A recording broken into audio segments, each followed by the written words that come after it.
Hello, everyone, and welcome back to the Talking Parra podcast episode or round number 23. Obviously, tonight we've got Joel from League of Inches, who, as you can see, the heading underneath the headline for the night, cheats. We've got myself. We were thinking of changing to the Talking Warriors podcast. It didn't end up going ahead, but I am a Warriors fan. And we've got it's still Adam. happening. We've got Adam, our overseas correspondent tonight, and we're here to speak about last week's loss to the Melbourne Storm. We're not going to touch on it for too long. We'll move into this week because we're playing the Dragons, a team down the bottom of the ladder, and we all think we can bounce back, I think, for this one. So, yeah, we're going to be speaking about those two games and touching on the team list because there is obviously some changes made to the team. And let's get straight into it, boys. How are you tonight? Oh, good, mate. Good. Adam's just he's got his pillow. I'm good. As good as we can be as Parra fans. As you said, it's very close to becoming a Waz fan. So that is still in the works, I believe. We are still looking at changing to the Waz Nation or whatever we want to call ourselves podcast. So we'll see what happens tonight. How are you, Adam? Are you enjoying Ireland? Better than Christmas As Island? you can see, guys, don't be tripped out by the sunlight outside. It is sunny in Ireland. Place where the sun goes down at 10 o'clock, about 10:30 p.m. at night. It comes up at 5 a.m. It's really weird. The place where shops don't open until 11, but pubs open at 9. It's a wonderful country. You get straight off a plane, you go straight to a pub because there's nothing else open. Just don't try and get food. It's incredibly hard. I'm doing well. I was lucky enough to, I wouldn't say lucky enough. I was probably unlucky enough to catch that Parramatta game on the plane on the way over. Cost me $32 to watch that, and I sat through it all just because I paid that $32, which is roughly what one of my membership games cost for the year. Have you won any? You didn't even get the chance to walk out. The chance to walk out. I just thought to myself, I know Hayden was there. I planned my whole trip based around I was going to Melbourne on the Friday. I was going to fly out of Melbourne on the Saturday morning to come to, obviously, Dublin. And, I turned around and I changed that, thank God, because it would have been a long 26 hours on a plane after watching that happen and probably on 2 or 3 hours sleep. So, let's get into the game. Obviously, we'll start with that. I'll have my say first because, like I said, I was very limited what I could see. I was trying to keep my voice down on the plane. I was pretty excited when we crossed early because it reminded me of the South game. I thought, we're on here. That South game, no one gave us a chance to win and we come out and absolutely blew them away. But, look, we probably should have been up 10, if not 16-0 early on. Created a couple of opportunities and we're really dominating. We're running through. And I guess Brad's finally realised it now by rotating some players. But the things that us fans have been seeing for the last couple of weeks is the lazy efforts in the middle of the field is what cost us. A couple of very soft tries being let in, Harry Grant running through like a front rower, like so close to the line, no one putting the body in front of him. I don't want to seem like a broken record, but once again, Junior Paulo laziness in defence. And, obviously we saw Joey Lussick come in. So we know Hands is gas, but the way he's rotated players this week, I probably would have been given Hopgood a rest as well. I know, obviously, Madison's come in the starting team. We'll go for that team later, but we look like a team that's fatigued and just needs a bit of a change-up, needs a bit of a spark. So we'll obviously go through to that soon and talk about the team, but we'll get your thoughts on the game first. Hayden, you were there? Yeah, another tough one in Melbourne. Last time I was there, it was a 32-0 result. This one, obviously, we scored some points, so it was nice to watch some tries on a Melbourne pitch. Wasn't it Amy Park? I planned my trip to kind of go to Amy Park, but ended up being at Marvel. There was a piss-poor crowd. It ended up being, I think, 19,000, which is all right, but the atmosphere was terrible. I've been to Storm games before and their fans have been loud, but I thought the Parramatta fans were actually, which we seem to be more loud at those away games too. But as you mentioned, Adam, we got off to a really, really good start and things looked, a bit promising. But as you've mentioned, weak defence all night. There's not many highlights of the night. I'm just going to straight up say it. My player of the match was probably Sean Russell. I thought he was the only player getting involved in defence. I think Bryce was good as well. Bryce in recent weeks has been fantastic. But Sean Russell, scoring a try, getting involved in defence, trying to set up plays. I thought he was very involved, and I thought that type of performance that he put on is what he should have done when he was fullback against the Warriors, because he was getting a lot more involved than Gutherson, who was awful, in my opinion. I don't know what was worse, the haircut or the defence. It was a pretty close tie between the two. But, another loss out of the top 8 for now, and hoping to move back in there soon. We're out of the 8 drastically. I just can't believe we've moved into 11th position in just a number of weeks. Yeah, for sure. Joel, your thoughts on that game? Oh, I've got to echo what Hayden said. I think we were both pretty vocal in the chat during the game and afterwards that it does seem like season's over. It was pretty depressing, in a way, that game, and to know that it was a game we needed to get up for our players and to see how they got up for it, or the lack of getting up for it, was disappointing. We know the Storm were a great outfit, and the stuff that they were celebrating that night, if anything, in a way, should have fired us up more, knowing that they were trying to throw that in our faces. And it was just a disappointment. And a few have mentioned in the comments already, like Dejan Arce, for mine, it was a performance where we did get to see the thing that he is a reserve grader and why he has been stuck in the reserve grade this year. I think he was quite poor, and I think he's just it's caught up to him playing so many games in a row. Perfect stopgap solution when we need him 1 or 2 games here and there, but I don't think he's a regular starter and something we should be planning towards in the future.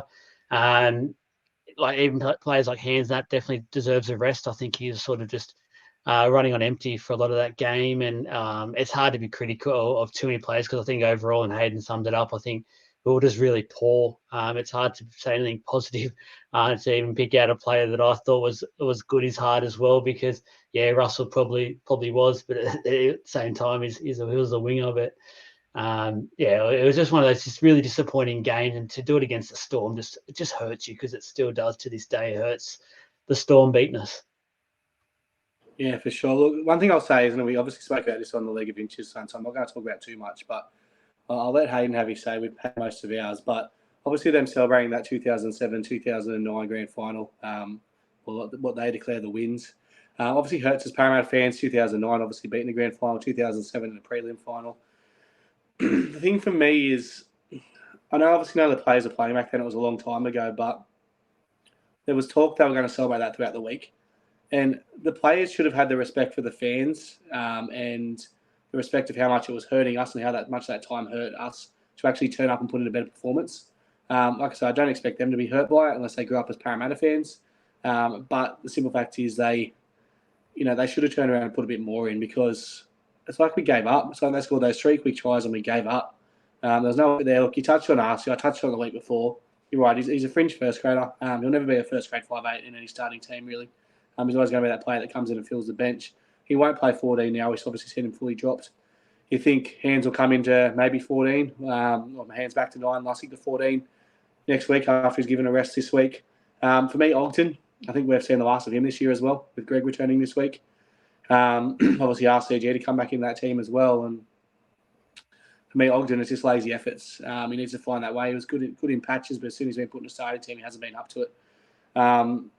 So the player that actually really impressed me was Luca Moretti again.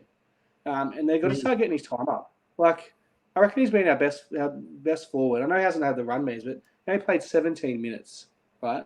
But in 17 minutes, he made some really impressive runs. And it was the same the week before against – who did we play the week before? I can't even remember now. Jesus. Who did we get? Who did we play before? Cowboys. Cowboys, yeah. Oh, I was at that game, yeah. Wow, that's bad. I can't remember that. Too many beers over there in Ireland. He's having beers for breakfast there in Ireland. Those who haven't touched on it, there's obviously been a lot of drinking on day one, but I'm actually stuck in my apartment little room now, dorm room, whatever you want to call it. The competition actually starts over here for the Oztag World Cup. I'm not allowed to play because I'm sick. I've got fevers, I'm sweating and all this kind of stuff, so I had to pretty much go into isolation for today and hopefully it gets better tomorrow. So a bit of luck, I'm all good to go, but obviously gives me a lot of time to myself in this little room, and I'll go back and I've watched a lot of highlights throughout the year of teams we have coming up and stuff, and we'll run through that a bit later on, how you think it's going in our final games. But anyone else got anything to add from that game? I think, as you mentioned, go ahead. No, you go, Joel. I was just going to say, like you mentioned it, Luca Moretti I thought was probably one of our better players. And once again, he's just got a taste of like a few minutes there, as you talked about, 17 minutes. And every time he sort of played, I think he's let us down and he hasn't put a foot wrong, really. There's nothing that stands out this year of games that he's played where he's done anything drastically wrong. He's just been providing, dare I say, a lot of energy and being there and doing it. It's starting to get annoying that BA is not putting a bit more trust in him and letting him play some more minutes because that's what we do with players. And it's the same with Madison. And I think we'll probably get to this, is he's been on the bench for so long this year, but for mine, he's our fittest forward and probably been our best forward for probably at least 2 years. So like people say, and in the comments when I said this the other day was, oh yeah, but he's so good with versatility, and he's going to get us back in the game, whatever. But especially this year, we've been too far behind in a lot of games that we start. We're not starting well. So why wouldn't you be having your strongest players on to start with, like he's done this week, put him in and starting him in the second row, and he can handle switching to the middle throughout that game. Like it just seems like we're shooting ourselves in the foot before we get on the field. Yeah, you're right. Look, and it comes down to a trust thing as well. Like he's obviously played enough games now as well. But in my opinion, I would have given him a start this week over Hopgood. If Hopgood run on the bench. And it's not saying that Hopgood's doing anything wrong, but he just looks gassed. It's his first full season in the comp. We're playing the Dragons this week, and no disrespect to the Dragons. They've been going terrible. God, I hope they come out and beat us because I think we can put a big score on them. But the fact we then play Brisbane, the Roosters, and Penrith, it's a perfect opportunity to give him a rest as well instead of, fatigue, because we know he's going to be up for that Penrith game. He's going to have his eyes on that. So it's a bit of a hard one. It's like Brad, he wanted to rest some players, but I honestly feel like he couldn't rest too many because he lacked belief in the team that we'd lose this game based on the way we've been turning up. Anything else to add, Hayden? I just wanted to mention a little funny story from Melbourne for you guys. So I met up with 2 other YouTubers while I was down there, and for whatever reason, not on the field, just in the stands with the fans, I saw Will Chambers go into the bathroom, and I told those YouTubers. They didn't believe me, so they waited off to the side, and I put a bet on them. I won the bet because of it. Anyway, they're waiting for Will Chambers to come out and get a photo. He's in there quite a while. Turns out he was in there with Greg Inglis. Before Will Chambers walked out, Greg Inglis was in that bathroom for a long time. So I think they were celebrating their 07 and 09 wins together. Well, they've already cheated. This might be our last show if they are watching. Thank you to the viewers. I just hope no one shitted in the coke room, to be honest. All right, guys, let's move on from that. Before we go on to that, next week's game, I've got one more thing. I've just been told by a pretty reliable source that Parramatta will be signing on a loan deal for the rest of the year Harley Smith-Shields from the Canberra Raiders. So a big possibility of that happening. It's all going through the works now. So obviously a bit of coverage there in our outside backs. I think we get Sivo back. We get Sivo back against the Roosters. So if he's to come in, obviously he might get a run against Brisbane, you'd think. It's kind of like an audition thing, isn't it? If we get another injury, we know Sivo's going to come straight back in the team. Let's be honest, it's Brad Arthur, so he's going to come straight back in. Regan Campbell-Gillard against the Roosters, but be an interesting signing. I don't know about him. I know you probably know a bit more about him, Hayden. From memory, so I think he's had 2 seasons now with Canberra. He's probably had maybe 8 games of first grade. He can play wing, where I think that's his better spot, but he can also play a bit of fullback. So, if Gutho was to go down, we've got options there with Sean Russell and Harley Smith-Shields. But I think it's a great signing. I actually knew nothing about this, so it's nice to know this one. I actually literally got told about. I got told when we were doing the Talking Parra, the League of Inches one. I just wanted to confirm I could actually say it first. So, I could have put a post out now, mate. You've made it public. It's public now. Out there. All right, let's quickly go through our games. I want an honest prediction from you, and we'll go game for game. Before we move on that, it's got to do with last week's game again. I just want to bring up one talking point with you guys that is really getting to me that we haven't seemed to address all year. And a few people have said it in the comments, which is why I want to raise it, is the discipline side of things of this side at the moment. And it's been like it all year. Our discipline for mine has been atrocious. It just seems to have been swept under the rug by BA. People go, what is he supposed to do? Well, it's something you should be talking to your players about and training through. I think a lot of it has to come with fatigue. I think we're the most unfit looking side we've been for a long time, which is a concern as well. But I feel like a lot of these games we've lost comes down to discipline, and it's a lot of the stuff we can control. And it's just pure laziness I'm finding that, and it's just doing my head in that it's got now to round, what are we, 23 we're up to, and it's the same shit that we were doing from round 1. We're still doing it round 22. Yeah, you're right. And I think there's just been issues everywhere this year. And look, I don't want to blame the coach, but it comes back to the players not being made accountable. And our club's getting a bit messy, which I'll go to again soon with that Facebook post earlier today. But let's quickly run through this first. So before we do, Joel, anything you want to say about the Alan Overton passing? Oh, yeah, just a little special shout out to obviously Alan Overton, who was a massive, not just a Parramatta fan, he added lots to the club. He was in and around the club for, I don't want to be disrespectful and say numbers because it's that many, it's not funny, but anyone who had a moment, and I was personally able to spend quite a bit of time with Alan, and he was close with my family, my pa and my dad and things like that as well. And he'd always come and see me at games, spend some time with me, come and see me at work. He was just one of those generally good Parramatta people that I feel like at the moment we miss a lot around the club. It was very sad to hear, and in a way, and I know at the time me and Troy will probably have a bit of a Barney on the chat, so it's good to sort of put into perspective a little things that there's a lot more to this game. There's life, things like that, and to lose someone was so big and influential with the club for so many years there, and he was on the board, did all that. It was just yeah, it was quite sad. It was quite emotional. It was pretty hard to hear when you can sort of relate to someone who, and you can put a picture and mind and can think of the memories. But quick shout out, if any of his family that are watching, we do send our condolences, send him the best. I don't know if there's been anything confirmed about any funerals not at this stage, so we can't let anyone know about that details. But yeah, if it does come out, if anyone's around the area can get to it, I definitely recommend to do so and to send our condolences in regards. Look, our club's nothing without these kind of people that have been around for so long. So, look, before we get to what I want to talk, we'll talk about the NRLW quickly. I haven't caught the game, obviously being overseas, so they went down 38-12. Joel, terrible.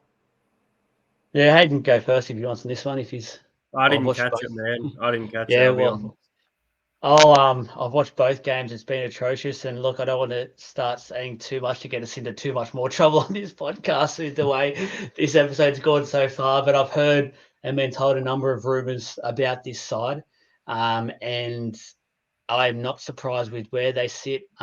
It's been atrocious the first 2 weeks. The club is a basket case. If you look at the results from that game, reserve grade and first grade over the weekend, it's not looking great as a whole. People want to keep sugarcoating things. I don't know why. We need to start calling a spade and just start calling some of these people out. We had the biggest turnover in personnel in the NRLW. I know there was teams added, but most other teams were able to keep majority of their squads intact. We lost literally, I think, about 18 players out of 25 or something.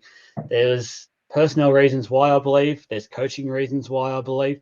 But it's quite shocking to see because the women's game is growing at a rapid rate. We all know it's going to be there forever now. It's there alongside the NRL competition, probably about 3 or 4, 5 years, I'd say. Every team will have an NRLW team. And if we're not careful, we're going to be left behind very quickly because our Harvey Norman side doesn't do much. We don't have much to do with juniors, I don't believe, at the moment with the women's game. And we've literally lost 2 players injury-wise, and we're trying to claim that that's our team. Like, if 2 players are our team, we've got some concerns. We've gone missing from the NRLW, so I think the answer is to sign Harold Holt. The thing is with us, and it goes back so far as well, we should have been better set up for this NRLW comp when it started. We were offered to be one of the first teams to come in, and we didn't have our shit in order. A big club like Parramatta, we should have had a team in those New South Wales Harvey Norman competitions. We still don't. It's Wentworthville now. So it's a Wentworthville team that's in that Harvey Norman, and we're not associated with Wentworthville anymore. So, like, all our players that were playing last year went and played in that Harvey Norman competition for the Tigers and Cronulla and things like that, and then stayed there because they had associations with them. They were using us as a chance to play NRLW because they owed us nothing. Look, there's other issues. There's other issues coaching-wise there. I'm not going to mention that, but I can guarantee it's true based on what I've been told by some people. And the girls are a long way off this year. But they were a long way off last year for most of it till they come good at the end. But I honestly can't see them win the game. It's going to be tough. We've got a grand final rematch coming up this week for the girls, though. We've got the Newcastle Knights hosting the Parramatta Eels, and that was obviously the NRLW's grand final in 2022. So hopefully we can turn up for that one. Lost that one and lost the 2022 grand final, beat the Panthers early this year. So hopefully we can make it 2 from 2 in those bounce back grand final games. Yeah, for sure. All right, one more thing I'm going to call out is I'm going to call out the Parramatta Eels social media team. I've had enough. Like that post today, honestly, put your fucking heads in. It's as simple as that. To come out and look, if those who haven't seen it, it's a bunch of fans on the pitch, and it's pretty much saying they're real fans, is what they're trying to say. So it's criticising people for bagging out the team and stuff. We as fans are entitled to bag out, obviously bag out the team. We're bag out the team, bag out the club, bag out whatever we want. I'm bagging out the social media team at the moment. They deserve it. So we pay our money, members, and even people that don't pay their money, they buy their merchandise. They turn up to games every now and then. They support their club. They watch they might have a Foxtel subscription. They might have, even if they watch it on TV, the club makes money out of that because they make money out of the NRL TV deal. So to turn around and put a disrespectful post up like that, taking the piss of what it is our season has been an absolute joke. We were the only team that competed with Penrith last year. Penrith are still the same team. We lost 2 players, one who was playing average and one who's been absolutely useless to his other club anyway. And all of a sudden, we are where we are. I know, look, we can use the excuse of the draw and stuff, but it's all irrelevant. To call your fans out for having a whinge when they're entitled to have a whinge, I've got a better idea. Go show the players what the fans are saying and see if that can motivate them a bit, because clearly whatever's being said to them by the coach and the club and everything isn't working. Anyone have anything to add on that? Wonder if our social media team is being run by Jack Bird. I don't get that one. You don't get that one? He came out and said, what are the fans? During Magic Round, he criticised fans and basically said, what do fans know? They're not players. They know absolutely nothing. Yeah, fair. You know what it shows me, and look, well, I know we're not the only ones saying it, but I feel like that's showing us that someone at the club is watching this video quite closely, and they're obviously quite heard of what we said last week, because anyone who didn't or missed what we said last week, we had a bit of a scathing attack on the club and where things are at, and it's only getting truer and truer as the days go on. And as you said, Adam, it's a bit of a piss take, that photo today. Like no other club has ever done it. I don't know if they're trying to think they're funny or it's just a smart ass remark where as fans, we've got serious and genuine concerns about a lot of things at the club at the moment. And if this person, whoever it is watching these videos, if they actually want to learn anything, once you message the page, reach out to us and actually organise to talk to us or spend an hour with us. On the podcast. Simple. Yeah, and we'll have a little bit of a chat and actually get to understand a lot of the things. We'll hear it from your side. You can hear it from our side. We're the fans. We're the ones that probably go through a lot of the stuff harder than anyone does. And I'll say that to the day I die, that I think fans take a lot more harder than any players do. We've got the genuine love and passion. No matter what, we don't change clubs. So, it was clear that they're definitely hurting or annoyed at whatever's been said lately. But look, prove us wrong, and you're not. Like, look, as I said before, look at the results from the weekend from 3 of our main teams in the club. Just disgusting. There is currently no depth at the club. There is currently no leadership at the club. And we've got really nothing looking forward to next year yet in terms of signings to get us excited about in any of those grades. We've got nothing to say. We're looking at as I said earlier, about the discipline has not been fixed up. We've had horrible substitutions all year. Like, where are we ever wrong with what we're saying? We're just spitting facts out here. And instead of doing piss take posts like a bloody fans on the field, take that time of fixing up the place. Yeah, for sure. Ain't nothing. Not much to add. In my head, there was something I forgot to add from the Melbourne game that I just wanted to touch on quickly that we didn't mention. How good was... Pardon? No. How good was former Parramatta Eel in his first game in a long time, Tepai Maroa? Tepai was obviously at the club for quite a while. Obviously, he's been, out of the NRL for a while. It was kind of that return game, came in wearing the headgear. I just wanted to give him props. I think when players play against their old club, it's always, hyped up to be a big thing and not much comes of it. But some of the runs, he was looking fantastic. And a lot of that he probably picked up under the coaching of Brad Arthur previously, players that weren't great that become great players like, Campbell Gillard. And just on quickly with what we were saying before, not to bypass what you just said there, Hayden, but I agree. It's another Parra player that's bit us in the arse every time they play us. It always happens to us. But the other thing on side of that, and there'll be fans that are watching this going, "Oh, you guys are kidding yourselves. Don't support the club." Blah blah blah. You don't have to be positive with every single thing you say about the club to be a supporter. Most of the time, it's actually better to be genuinely critical of the team because you know it comes from a good place.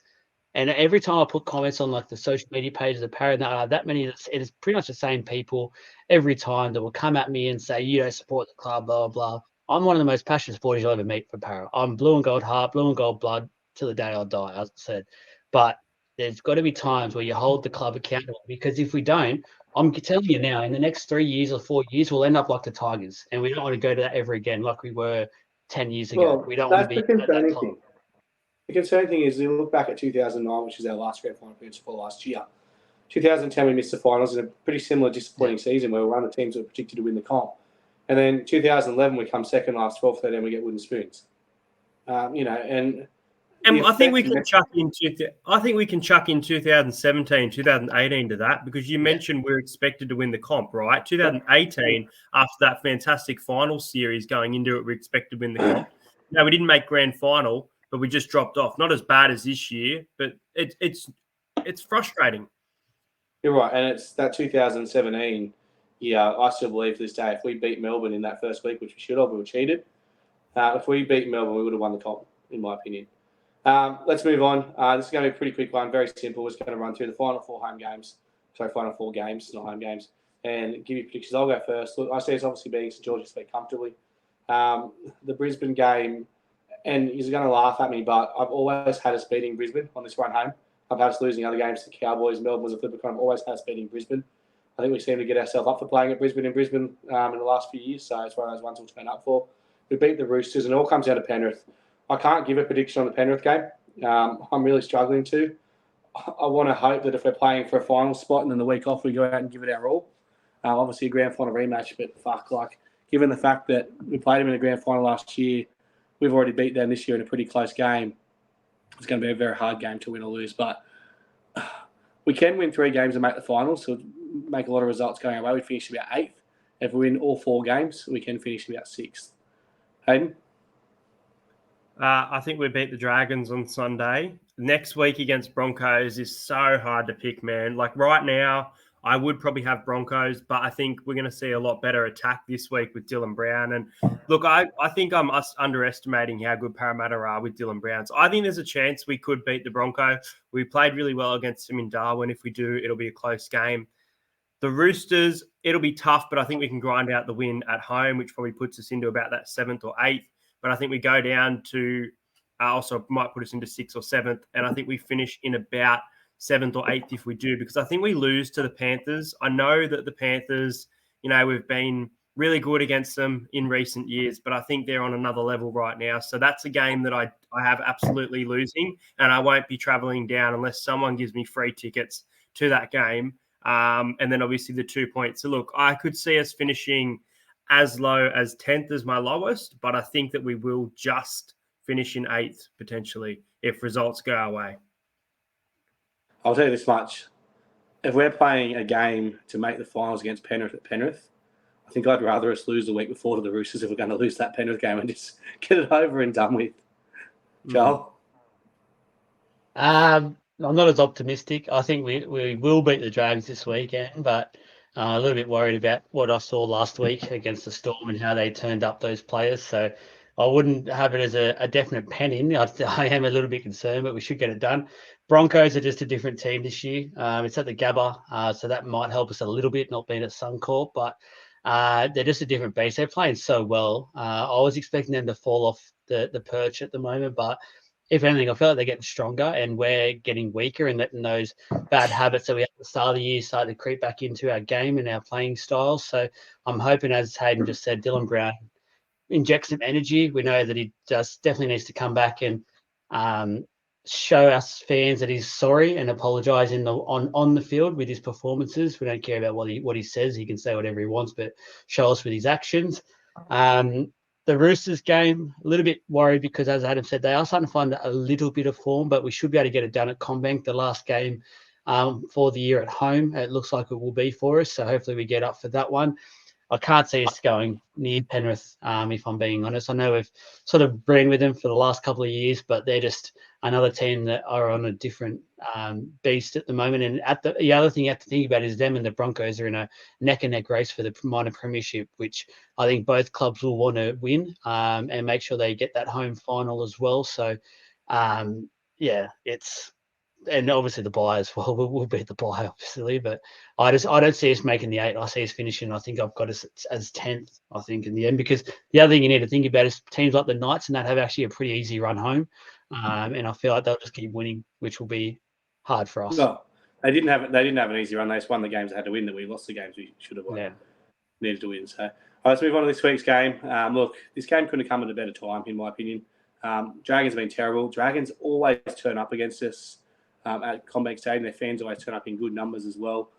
I'm hoping it's time for them to not turn up against us. It's usually one of those really tough games you run away with late.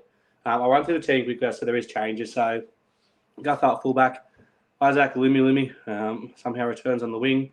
Will Penasini and Bailey Simonson, Sean Russell, Dylan Brown back. And look, Dylan, you've got a lot to prove, mate. As simple as that. You've got a lot. You owe your team, you owe your fans, you owe everyone. You've let down a lot, and you need to come out and try and save our season. Mitchell Moses, a halfback. Jonathan Gowie, front row with Junior Paulo. Lustig, a hooker. Madison, as we mentioned, starting in the second row, finally. Bryce Cartwright in the other second row. Hopgood at lock. Reddy at 14. Davey, Greg, Makatoa. Then an extended bench of Hands, Arthur Miller, Stephen, Ogden, and Arcee. So, look, obviously Hands rested. He hasn't been dropped, guys. There's no way he's been dropped. He's been rested. You can see he's fatigued. Ogden, that's dropped. He's definitely been dropped. And Arcee, well, obviously with Dylan Brown coming back, he's dropped down there. But pretty excited by the addition of Arthur Miller-Stephen on that as the number 19 there. He's obviously a great young player. He reminds me a lot of a player that name we don't mention coming through the grades. He'll step on, he's a fullback, but you think he'd come onto the wing. I'm mildly and hoping and praying to sweet little baby Jesus that he's a late inclusion for Lumi. You never know. If there is a God, then now it's time to show me, please. Very religious place, Ireland, so it's really, really capturing me, but I'm hoping he does come in because that'd be awesome to see. And it's a good time of day for him against a team that's been struggling for form. Look, I'll go first based on what I think. I think we win this game comfortably. As I said, it's one of those games that couldn't have come at a perfect time. Will help our attack get back into order. St George haven't been playing that bad at football, which probably means they're due. But for us, I think it's going to be one of those games where our attack finally clicks and a bit of pressure taken off Mitch as well. Lustig out to prove a point. Gutho copped a lot of shit last week, so he'd be out to have one of those games. And I think Bailey's been pretty terrible for the last 3 games as well, which is all he did was praise him for quite a while. So he'll be wanting to get back to form. Where we win it, I think, is in our combinations. Simple as that. Our combinations there. I'm really interested to see the Will Panasini and Zach Lomax battle. That'll be very, very interesting. I'm a little bit nervous about the Sully and Bailey Simonson one. So. Your thoughts, Hayden? Yeah, I think it's a really strong team. Me and Joel were mentioning earlier how good Ryan Madison's been coming off the bench, but I think finally we're seeing him back in the second row. We thought Brad Arthur might have stuck with Davey, but he's actually pulled his finger out of his ass and made a great choice here. Great to see Woodamoo Greg back. We thought he might be a late inclusion last week. He wasn't. He was in a great form towards the start of the year. You mentioned it, the young bloke, Arthur Miller-Stephen, on the reserves there, potentially could be some type of late inclusion. I don't think it will happen, but, could potentially. Can we just add to that? I think he's only played about 6 or 7 games this year. He came out of the Jersey flag, went into New South Wales Cup and got injured. He's only been back for about 2 or 3 weeks, I believe, maybe a little bit longer. And he's given that team a bit of. Well, they won that game. Remember, they couldn't look like they were going to win a game for the rest of the year. It's given them that spark. So it shows how highly we rate him, how good he actually is. He's come straight back in, and then obviously been given this opportunity. I think where we win it is getting better field position than last week. So last week we scored 16 points, but I thought all game, the way that we were going downfield, we were just getting nowhere. So, we've gone a different direction than Ogden and Paulo, and we've gone with Offengawi and Paulo. So hopefully we can get downfield to set up our attack. The other thing is the inexperience of the Dragons back rowers. Dan Russell's only played, 4 games. Billy Burns has maybe played, 18. I could be wrong there, but a lot of inexperience in the back row. So I'd be targeting them all night with, players like you mentioned, Zach Lomax and Michaeli Ravalawa, who have been good at form. So I think run at that back row all night, get them tired, and maybe set up for maybe a Gutho try. Yep. Joel? Yeah, I agree. We should win this comfortably. Who knows which Dragons will turn up if they want to come and try and spoil a party, or they don't care and they're already on their Mad Mondays early. But It's a barbecue I aboard agree. this, yes. Yeah, probably a hide under beds, things like that. But that's all allegedly, of course. Don't see the podcast. We want to come back next week.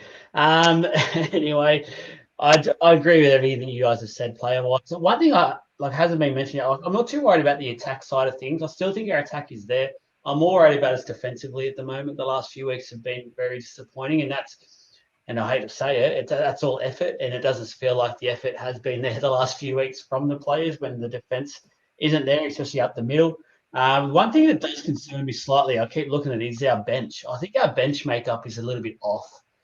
We're expecting someone who's just come back from Super League to play 80 minutes of hooker, which I don't really like to have that expectation on a player. They put Well, me to lock, and they put Hopgood to hooker if they need to. yeah, I know you don't like I said this other. I hate it. I don't like this at all. And I know. I know Hands needs a rest, but as someone has said before, if he's going to be playing 80 minutes of New South Wales Cup, he's not really going to get a rest.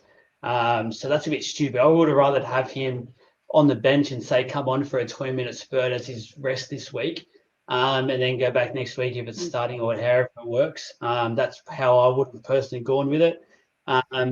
I just don't like, we've basically got 4 forwards on the bench and not much of a utility factor on the bench. And we've seen this year with teams and how the NRL's gone, how we need to make sure you've got that backline cover or that playmaker cover. And once again, I just feel like we've got our bench totally wrong. Yeah, look, being a coach, I know the things you can change around. And although it is odd, like I just mentioned that one there, we kind of do have the cover in a way. Let's say, Gutho went down, Mitchell go to fullback, obviously. Matto go into the halves, Davey into the second row. Correct. Things like that. And they've got the cover. Matto can play in the centres if they need. I know it's not ideal, but I think the reason he's gone with his 4 forwards on the bench has been how weak we've been through the middle the last couple of weeks. And I pray to fucking God. I don't think the players like Makatoa, we've seen in the past, he's not going to shore that up. He's not going to fix that. And if anything, he's going to get probably 10 minutes. It's Brad's smart about this. He rotates a lot quicker. He does a lot quicker rotations. He won't do it. He hasn't done it all year. Exactly right. So I'm hoping the fact he has gone with this, he does do it. But there's ways that Brad Arthur thinks, and there's ways that we think, and they're completely different, aren't they? Let's get on to our bold predictions. Arthur Miller-Stevens, it's really cool. Let me just say that. We might have a hyphenated name coming into the team. That's pretty cool. We've seen them in first grade just tear it up. So, but again, we haven't seen BA all year give young ones a chance, really, unless it's really forced to because of injury or losing people with suspensions. So I'm not going to hold my breath seeing him make first grade debut. No, hopefully he does, and it'll be a good time too, but we'll see how that goes. Let's go bold. I'm going to go first. Look, originally I was thinking we'd come out and kill them. I was going to go the 50s, but I don't think it's going to happen. I think they're going to go with us for that first half. I do think we'll run away. I'm going to go Parramatta 44-10, St George 10. My first try scorer is Isaac Lumi. You're off your head. You can't be serious. You'd hate that. I'd hate that, but I don't hate him scoring tries. I hate him letting in tries, but just tell all the fans, look how good he is. He should be in first grade when he's not. And my bold prediction is our back 5 to all score tries. Hayden? Or Matt, you want to go? I mean, Matt's not even here. Jeez, I'm on fire, aren't I? Joel, you can go first. I've gone to Hayden too many times first. Yeah, all right. I'll go. I think we get this done quite comfortably. I think it's 36 to 10. I think they'll get a couple of lazy tries. I feel like first try scorer will be, I'll go Bailey Simonson. We'll get back in there and get the first try. And my bold prediction is Dill Brown to come back and score a double and say sorry to the fans. Yeah, I'm expecting a nice few touches from him on the game on the weekend. Hayden? I'm also expecting a big game from Dylan Brown. He's going to be my first try scorer this weekend. I reckon Dill coming straight back in, going to give him ball to set up. So Dylan Brown, first try scorer. think we do win this game 13+. I do think the Dragons score more than 10, though. I've got 32-16 as my scoreline. I think it's a decent scoreline, 16-point win helping us.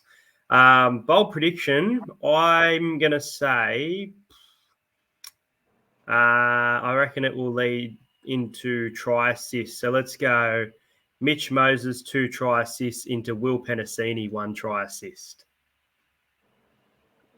Who was your first try scorer? I've lost you for a bit. Dylan Brown. Dylan Brown, yeah. Lovely. Sorry, connection over here, guys. This, All right. Look, that's all we've got time for. A bit of a shorter show day. Obviously, with less people talking, makes it a bit shorter as well. I don't know if there's any comments you guys want to go to, but I feel like death and I'm about ready to bail. We'll do this all again next week from London. Yeah. Don't think there's much this week in terms of the comments. Like, as we said, that person at Parramatta who wants to watch us in the background, just get in touch with us and organise something. We're happy to sit down and chat. Oh, Brandon Smith from the Roosters in the comments with a crazy prediction there. Oh, what's Jesus! I can't hear the comments. What is it? It says Parra will win 36-32. Cardi will score in Golden Point. And Matto first try. I put a multi on that one. What was that game you thought we were going to put a massive score on and it ended up being close? Was that the Titans game? Titans game, yeah. Hopefully we don't see that again this week because, you get the similar feeling where you back 40s, 50s, that type of thing tends to happen. Yeah, for sure. All right, guys, I'll catch you next week. I'll be live from London next week and hopefully talking about a win.